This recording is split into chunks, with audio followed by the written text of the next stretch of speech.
500 individual na nasunugan sa barangay sa Uyo sa Quezon City hinatiran po ng tulong ng pamahalaan. Fire Protection Modernization Bill muling isinusulong na maipasa sa Senado. Narito ang ulat. Manakawan ka na, wag lang masunugan. Mga katagang madalas marinig sa mga biktima ng sunog na kadalasan walang gamit na naisasalba dahil makaligtas ng buhay ang mas mahalaga. Si Azucena na single mom, isang vendor, walang gamit na nailigtas nang magkasunog sa kanilang lugar sa barangay sa Uyo, Quezon City kamakailan. Laking pasalamat niya sa cash assistance na ayuda ni Senador Bongo sa kanila.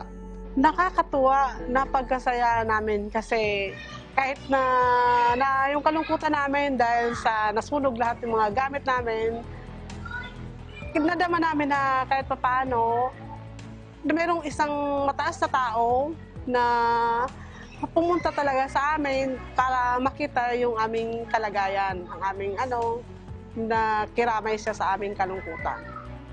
At yun nga, nagpapasalamat ako sa kanya at binigyan kami ng cash assistance na isang bagay na makakatulong sa amin.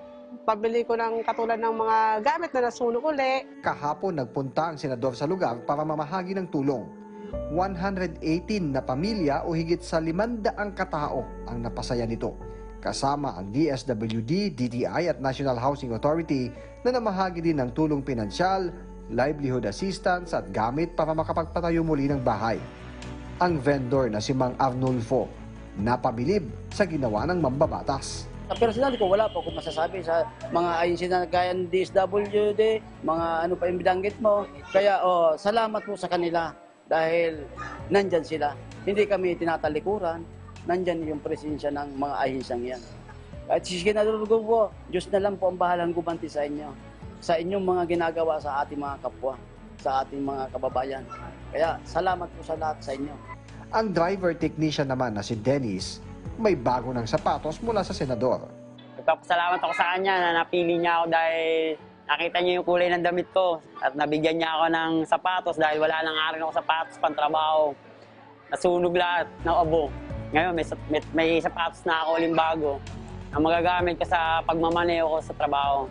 Maraming salamat po, Senator, sa tulong at pinansyal na binigay niyo sa amin at sa mga nasunugan pang mga tao rito. Maraming salamat po. Ang mga nasunugan ay pansamantala munang tumutuloy sa evacuation center sa Sauyo National High School. Kaya naman, namahagi rin ang tanggapan ni Senador Go ng mga gamit para hindi kumalat ang COVID-19 at bitamina na pampalakas sa kanilang resistensya. Paalala ng Senador, palaging mag-ingat para maiwasan ang sunog. Parati ko pong pinapaalala sa mga kababayan natin na mag-ingat tayo. Merong nag-iiwan dyan, nagluluto, kandila, lahat po. Ay posible pong madamay rin po yung ibang mga pamilya. Para mapalakas pa niya ang kawanihan, hinimok niya ang mga kapwa mambabatas na ipasa ang Senate Bill No. 1832 o ang Bureau of Fire Protection Modernization Act of 2020.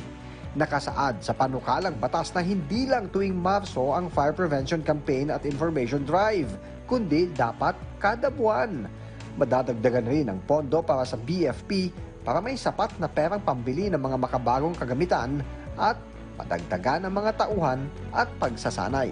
Nag-file rin po ako ng modernization ng Bureau of Fire.